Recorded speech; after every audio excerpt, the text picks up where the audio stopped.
오늘 공독한 말씀을 가지고 예수님이 삶의 결과입니다 라는 제목으로 함께 은혜를 나누도록 하겠습니다. 함께 따라해 보시겠습니다. 예수님이 삶의 결과입니다. 새롭게 시작하는 이 한 주간도 하나님의 은혜가 더욱더 넘쳐나는 여러분들의 삶 되시기를 바랍니다.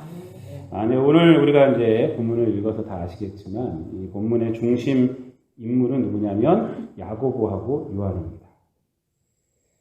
이 야고보하고 요한은 예수님의 이제 제자들 중에서도 베드로하고 더불어서 특별한 그 위치에 있었던 사람들이다라고 우리가 생각을 할 수가 있습니다. 성경을 보면은 예수님께서 변화산에 오르실 때 세 명의 제자를 데리고 갔는데 바로 야고보, 요한, 베드로입니다.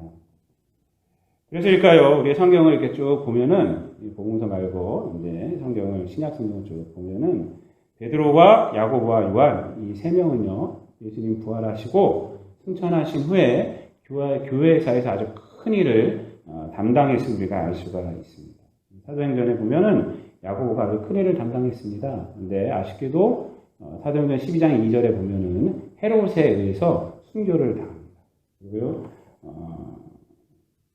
요한 사도와 베드로는 말씀을 안 드려도 얼마나 많은 일을 담당했는지 여러분들 다 잘 아실 줄로 압니다. 그런데 오늘 본문에서의 이 태도는 우리가 이제 교회사를 통해서 알고 있는 또 신약 성경을 통해서 알고 있는 이 야고보와 요한의 모습과는 아주 동떨어진 모습임을 우리가 알 수가 있습니다. 그런데 사실 야고보와 요한은요 예수님의 제자로서 활동할 때의 모습은요 아주 하여튼 오늘 모습이 아주 그 본 모습이에요. 오늘 본 모습. 얼마나 이렇게 했으면, 얼마나 성질이 속된 말로 더러웠으면 예수님께서는요 이 야고보와 요한에게 다른 이름을 주셨어요. 그 이름이 뭐죠? 돌발 퀴즈입니다. 성경 돌발 퀴즈. 모르세요? 알면서도 모른 척 하시는 거죠? 마가복음 3장 17절 보면은 보아너게라는 이름을 더해주셨다. 보아너게. 이게 무슨 말이냐면 우레의 아들. 우레. 천둥의 아들. 읽어드리면 또 세베대의 아들 야고보의 형제 요한이니 이제 거기 보면 이제 제자들의 이름이 쭉 나오는데 이 둘에게는 보아너게 곧 우레의 아들이란 이름을 더하셨으며 이렇게 말을 하고. 그러니까 얼마나 이 야고보하고 요한이 성질이 속된 말로 아주 그냥 더럽고 그냥 자기 마음대로 하고 아나무인이었으면 승질대로 했으면 이런 말을 했을까? 너희들은 천둥의 아들이다. 이렇게 말한 거예요. 오늘 본문의 야고보와 요한의 모습, 이 모습이 바로 예수님 살아생전에 야고보와 요한의 본 모습이에요. 사실 근데 야고보와 요한뿐만 아니라 예수님의 제자들은요 내세울 사람들이 없어요. 내세울 사람들이 없습니다. 제가 이제 이 예화를 극동방송에서 듣고 내가 막 찾아봤어요. 찾아갖고 오늘 갖고 왔는데 예수님의 12 제자가 오늘날 회사에서 이제 채용하기 위해서 면접을 본다면 누가 채용될 것 같습니까? 유능한 신입사원을 뽑기 위해서 이제 예수님의 12 제자를 다 면접을 보는 거예요. 이들의 학력과 개성과 이런 것들을 컴퓨터로 다 의뢰를 했어요. 하고 나서 이제 뽑는데 어떤 결과가 나왔냐? 야고보와 요한, 오늘의 본문의 주인공 야고보와 요한은 매우 이기적인 사람이라서 안 돼. 도마, 의심이 많아서 안 돼. 부정적인 성격이 안 돼. 베드로, 성격이 너무 급해갖고 실수할 가능성이 높아서 안 돼. 안드레는 너무 내성적이어서 추진력이 떨어지기 때문에 안 돼. 또 마태는 세리 출신 마태는 자기의 이익만을 추구하는 사람에서 안 돼. 그리고 적격자가 한 명이 나타났습니다. 바로 가룟 유다는 학식, 경험 그런 것들을 겸비하고 실업가의 감각과 사교성을 겸비한 인물로 딱 뽑혔습니다. 가룟 유다만이 적합하다는 거죠. 그러나 예수님은요 어떻게 하셨냐? 이러한 사람들 이러한 제자들, 부족한 사람들, 현대에 쓸모없는 사람들, 그런 사람들 제자로 모은 거예요. 모아갖고 그들을 갖다가 성격, 결함, 부족한 투성임에도 불구하고 제자를 삼으시고 가르쳤어요. 한 명, 가룟 유다는 결국 어떻게 되느냐? 예수님을 떠나서 예수님을 팔아버렸어요. 부족한 자들은 예수님께 가르침 받고 예수님 부활하신 후에 승천하신 후에 성령 받아서 온 세상을 변화시키는 복음을 전하는 도구가 되지 않았습니다. 그런데 하여튼 오늘은 그러한 도구가 됐다는 게 사실 중요한 게 아니라 한번 야고보와 요한이 얼마나 성격 부적합자인지 제자로서 얼마나 못된 짓을 했는지 한번 오늘 말씀을 보면서 한번 우리가 거기서 나오는 은혜를 한번 나눠보려고 합니다. 오늘 말씀을 보면요. 35절 말씀을 보세요. 예수님께 나옵니다. 나와서 뭐라 그러냐면 선생님 무엇이든지 우리가 구하는 바를 우리에게 하여 주시기를 원합니다. 라고 말합니다. 근데 이 말을 지금 할 때가 아닙니다. 야고보와 요한이요. 예수님께 이 말을 할 때가 아니에요. 바로 앞에 있는 말씀 32절부터 34절까지의 말씀을 보면 무슨 말씀을 하셨냐면 이것이 뭐 바로 얘기하셨는지 어쩐지 모르지만 하여튼 지금 되게 가까운 거예요. 불과 며칠 전이 될 수도 있고 바로 하루 전일 수도 있고 불과 몇 시간 전일 수도 있는 거예요. 하여튼 이 가까운 시간 내에 예수님이 무슨 말씀을 하셨냐면 33절과 34절 말씀 한번 우리가 다 함께 읽겠습니다. 시작! 보라! 우리가 예루살렘에 올라가노니 인자가 대제사장들과 서기관들에게 넘겨짐에 그들이 죽이기로 결의하고 이방인들에게 넘겨주겠고 그들은 능욕하며 침뱉으며 채찍질하고 죽일 것이나 그는 3일 만에 살아나리라 하시니라. 지금 뭐라고 예수님께서 말씀하셨어요? 예루살렘에 올라가는 중이다. 근데 거기 가면 무슨 일이 있냐면 서기관들이 나를 재판할 것이다. 능욕할 것이다. 침뱉을 것이다. 나를 채찍질할 것이다. 나를 죽일 것이다. 이렇게 말했어요. 스승이. 근데 지금 야고보와 요한이 예수님께 나와서 무슨 말을 하고 있습니까? 선생님, 무엇이든지 내가 원하는 것 다 해주셔야겠습니다. 이 얘기를 하고 있어요. 정말 이거는 낯뜨거운 요구죠. 낯뜨거운 요구예요. 철면피죠, 철면피. 호자로 시작하는 단어가 생각나지 않습니까? 이러한 태도, 이 야고보와 요한의 태도는 지난 시간에 우리가 보았던 그 청년, 부자 청년의 태도하고 너무나도 대비됩니다. 이 부자 청년은 어떻게 했습니까? 예수님께 무릎을 꿇으며 선한 선생님이여 내가 무엇을 하여야 영생을 얻으리까 이렇게 말했어요. 아주 자세가 올바랐습니다. 그런데 지금 야고보와 요한은요. 제자라는 사람이 지금 예수님께서 지금 금방 내가 죽으러 올라간다 라고 말했음에도 불구하고 자기 원하는 거 해달라. 내가 원하는 거 무엇이든지 해달라. 이러고 있어요.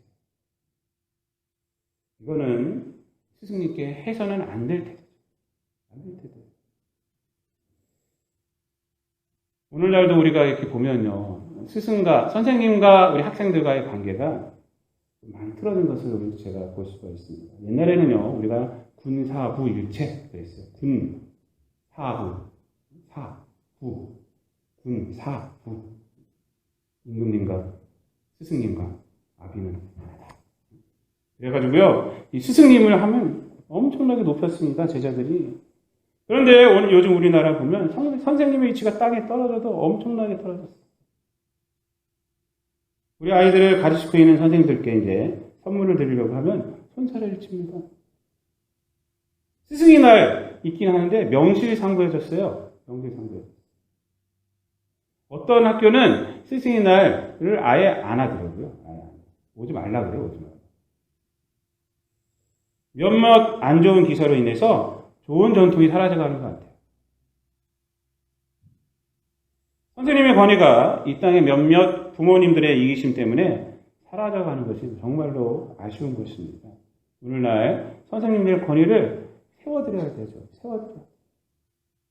너무 사람들이 계산적인 시대가 됐어요. 너무 내 자식 하는 시대가 돼버린 것 같아요. 우리를 가르치는 선생님들을 우리가 좀 높여드려야 되고 격려해드려야 되고 그래야 되는 거예요. 성경에서는 뭐라고 그러냐면 갈라디아서 6장 6절에 가르침을 받는 자는 말씀을 가르치는 자와 모든 좋은 것을 함께하라 이렇게 말씀하고 있습니다. 아이들에게 또 여러분들에게 선생이 된 분들에게 여러분 잘해주시기를 바랍니다.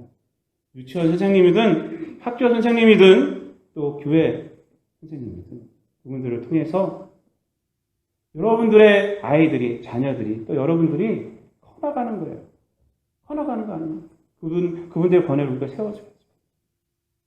야고보와 요한의 지금 이러한 태도는요 완전히 낯뜨거운 태도예요. 예수님 완전히 무시하는 태도입니다. 무시하는 태도예요. 사실 이러한 자세는요 누가복음 15장에 나오는 그 탕자하고 똑같은 자세입니다. 이 탕자가 뭐라고 그랬냐면 아버지에게 뭘 달라고 그래요? 내게 돌아올 것 분깃을 달라고 했는데 유산 달라고 그러는 거예요. 유산. 너무너무 당당했어요. 내 것 달라고 그래. 내 것. 내게 돌아올 것. 내 목 달라고 그럽니다. 내 목 달라고. 그런데 어떻게 그것이 자기 몫입니까? 유산이 왜 자기 거예요? 유산이 그거 아버지 거잖아요. 아버지 거. 그리고 아버지가 살아계시는데 어떻게 그것을 달라고 그래요? 아버지 빨리 죽으라는 소리 아닙니까? 내 눈에는 아버지 죽은 것으로 보인다 이 소리 아닙니까? 내 거 달라는 소리가. 야고보와 요한 이 예수님 앞에서의 태도와 이 질문의 내용은요 이 탕자하고 조금도 다르다고 하는 거죠. 안아 보이는 것이에요. 예수님은 이러한 자세를 가지고 나온 야고보와 요한에게 이렇게 말합니다. 내가 너희에게 무엇을 하여 주기를 원하느냐 하니까 주저없이 말을 하죠. 주님 영광 받으실 때 오른편 왼편 우리에게 주십시오. 좌의정 우의정 우리에게 주십시오. 이런 것입니다. 그러자 예수님께서 뭐라고 하시냐면 너희는 너희가 구하는 것을 알지 못하는도다. 내가 마시는 잔은 너희가 마실 수 있으며 내가 받는 세례를 너희가 받을 수 있느냐. 이 부분을 공동 번역으로 보면은 이렇게 번역을 하고 있어요. 너희가 청하는 것이 무엇인지는 알고 있느냐? 내가 마시게 될 잔을 마실 수 있으며 내가 받을 고난의 세례를 받을 수 있단 말이냐? 이렇게 번역을 했어요. 이 공동 번역이 더 실감이 나지 않습니까? 너희가 청하는 것이 무엇인지는 알고 말하고 있느냐? 내가 받을 고난의 세례, 내가 마시게 될 이 잔, 고난의 잔을 너 마실 수 있어? 이렇게 말하는 겁니다. 그런데 이 말씀들이 의미하는 게 무엇일까? 이 본문 말씀. 예수님께서 말하는 이 말씀. 예수님께서 지금 이 야고보와 요한에게 하신 말씀이 단순히 예수님의 좌우편의 자리를 차지하게 될 조건에 대해서 하시는 말일까요, 여러분? 고난의 잔을 마신다면, 고난의 세례를 받는다면 이 자리는 니네 것이 된다 이런 말일까요? 이것이? 40절 말씀 보면은 그것이 아님을 알 수가 있습니다. 40절 말씀 다 함께 있습니다. 시작. 내 좌우편에 앉는 것은 내가 줄 것이 아니라 누구를 위하여 준비되었든지 그들이 얻을 것이니라. 이 자리에 대한 조건으로 하신 말씀이 아님을 우리가 40절 말씀에서 알 수가 있습니다. 그런데 야고보와 요한은요, 이 말씀을 어떻게 했느냐? 자리에 대한 조건으로 이해를 했어요. 그래서 아주 잽싸게 대답을 합니다. 이해할 수 있습니다. 라고 말해요. 이해할 수 있습니다. 39절 말씀, 그들이 말하되 할 수 있나이다. 할 수 있나이다. 사랑하는 성도 여러분, 우리가 신앙생활할 때 조심해야 할 태도가 있습니다. 그것은 뭐냐면 신앙생활을 무슨 일의 조건으로 삼는 거예요. 무슨 일의 조건. 예를 들면 내가 이렇게 신앙생활을 했으니 이런 결과가 반드시 있어야 한다. 조건. 여러분 이러한 태도가 왜 위험하냐면 성경을 잘못 이해하는 지름길이 되어버립니다. 또 하나 시험에 들게 하는 지름길이 돼요. 신앙생활하다가 시험에 드는 거 보면은 다 이런 식이에요.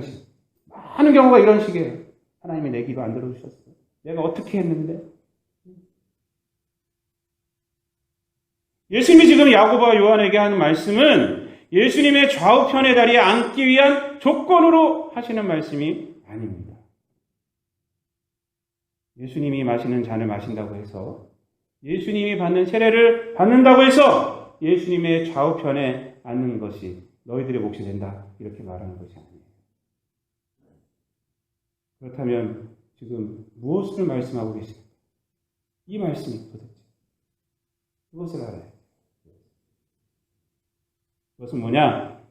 예수님의 이 말씀이, 야고보와 요한에게 지금 하시는 말씀이 의미하는 것이에요. 은혜 받은 자의 삶, 그 자체를 말하는 겁니다. 그것이 귀중하다는 것입니다. 그 삶 자체의 귀중함, 예수님과 함께 있는 것의 귀중함, 예수님을 믿음으로 인해서 고난받을지라도 그것이 귀중하다는 것입니다. 그걸 말하고 있는 것입니다. 고난의 잔일지라도, 예수님 믿음으로 내가 고난의 잔을 받을지라도, 고난의 세례를 내가 받을지라도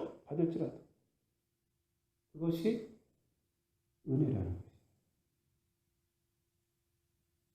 여러분, 야고보와 요한에 이르러 모든 제자들이 동의합니다. 동의해요. 왜 동의합니까? 자기보다 선수 쳤어. 그 자리 내 자리가 돼야 되는데.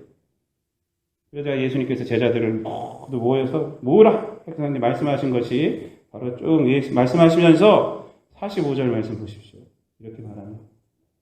45절 말씀 다 함께 있습니다. 시작! 인자가 온 것은 섬김을 받으려 함이 아니라 도리어 섬기려 하고 자기 목숨을 많은 사람의 대속물로 주려 함이니라 라고 말합니다. 예수님의 삶을 그들에게 나타내 주십니다. 자기의 삶. 근데 이 말씀에서 인자가 온 것은 섬김을 받으려 함이라 섬기려 하고 내 자기 목숨을 많은 사람의 대속물로 주려 함이니라 라고 말하고 나서요. 다른 것이 없어요. 그래서 딱 끝납니다. 이 말씀에서 예수님이 이 땅에 오신 목적을 우리가 알 수가 있습니다. 목적을 우리가 알 수 있어요. 그러나 발견할 수 없는 것이 뭐냐면 그렇게 돼서 예수님께 돌아오는 결과물이 없어요. 그저 담당할 뿐입니다. 이 섬기려 하고 대성물로 주려 함이니라. 예수님의 삶만 있는 것입니다. 예수님의 삶, 예수님의 인생, 그것만 지금 여기에 딱 담겨 있는 것입니다. 그러나 제자들은 안 그렇습니다. 예수님께 지금 뭘 요구하느냐? 야고보와 요한이 선두로 나가가지고 예수님을 따른 결과를 주십시오 이거예요. 예수님의 따른 결과 주십시오. 베드로가 예수님께서 부자 청년에게 모든 것을 다 팔아갖고 가난한 자에게 주고 나를 따르라 하고 말한 후에 예수님이 이제 제자들과 대화를 합니다. 근데 대화 끝에서 베드로가 뭐라고 하는지 아십니까? 28절 말씀, 마가복음 10장 28절 말씀 보면 이렇게 말합니다. 베드로가 여자와 이르되 보소서 우리가 모든 것을 버리고 주를 따랐나이다. 이렇게 말하고 있어요. 모든 것을 버리고 주를 따랐나이다. 이렇게 말하고 있어요.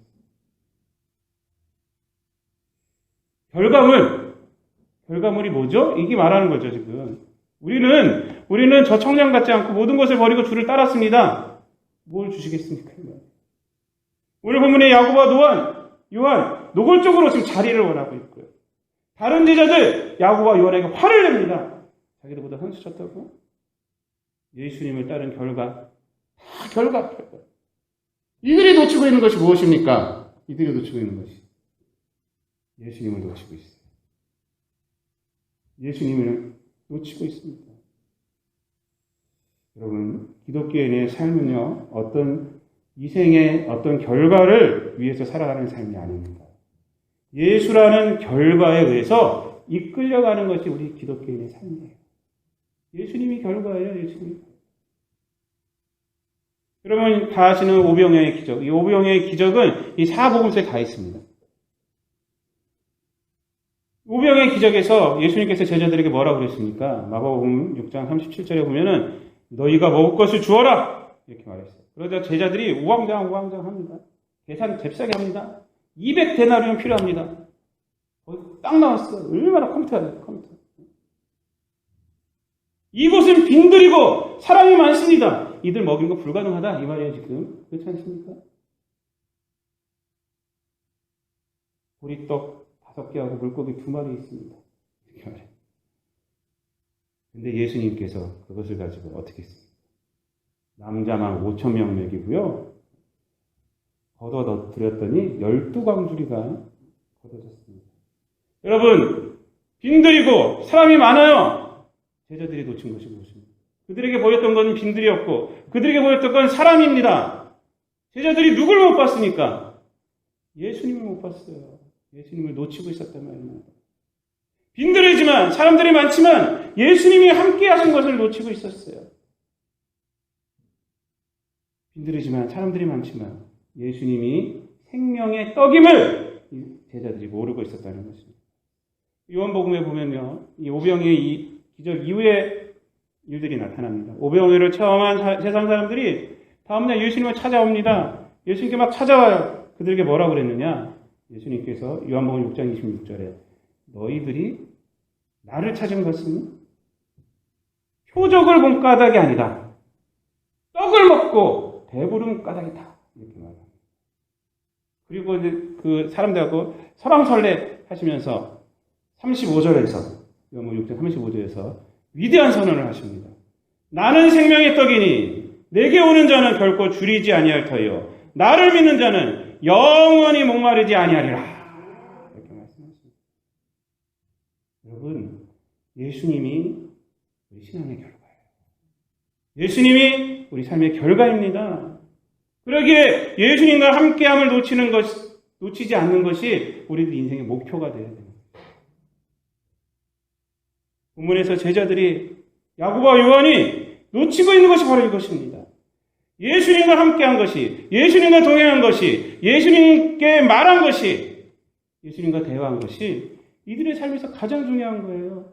이것이 가장 중요한 거예요. 그런데 이들은 뭐라 그런 거예요? 예수님, 당신과 함께 했으니, 당신과 동행했으니, 당신과 함께 예루살렘에 올라가고 있으니, 당신의 말을 내가 들어줬으니 결과물을 주십시오. 이러고 있는 거예요. 아닙니다. 예수님과 동행한 것이 중요한 것이고 예수님의 말씀을 들은 것이 중요한 거예요. 예수님은 그래서 자기의 삶을 통해서 제자들에게 그걸 말해준 거예요. 인자가 온 것은 섬기려 하고 내 목숨을 많은 사람의 대속물로 주려 함이니라. 무슨 말입니까? 내가 대속물이라는 거죠. 예수님이 대속물이라는 거죠. 사랑하는 성도 여러분, 생명 있는 신앙이란 주님 앞에 서 있는 그 자체가 감격스러운 거예요. 생명 있는 신앙이란 주님의 일을 할 수 있다는 그 자체가 감사한 것입니다. 왜 그렇습니까? 죄 가운데 태어나서 죄된 세상에서 죄의 잉여물만 남기고 죄 가운데 죽을 수밖에 없던 우리 인생들이었는데 하나님 앞에서 예배자가 되게 하시고 하나님의 동역자가 되게 하시고 예수 그리스도의 증인이 되게 하셨어요. 성령의 열매를 나타내게 하셨어요.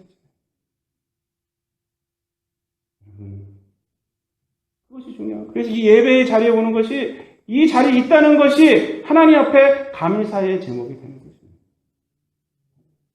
하나님을 찬양할 수 있다는 것이 감사의 제목이에요. 교회 와서 봉사할 수 있다는 것이 감사의 제목입니다. 사실 인생도 마찬가지 아닙니까? 우리가 결과물을 중요하게 생각하는데 사실은 성공한 사람들에게 물어보십시오. 물어보세요. 어떤 때가 가장 좋습니까? 하면 이 성공하기 위해서 내가 애쓰고 수고하고 했던 그 젊음, 그때 그것이 너무나도 아름답습니다라고 말하잖아요. 여러분, 일확천금을 꿈꾸는 자들, 로또 복권 당첨을 꿈꾸는 자들, 서로 그 목표를 달성했다고 해도 사람들이 그 삶이 살아있다고 말합니까? 살아있다고 말해요? 삶 안 쳐져요. 돈은 많다고 하죠.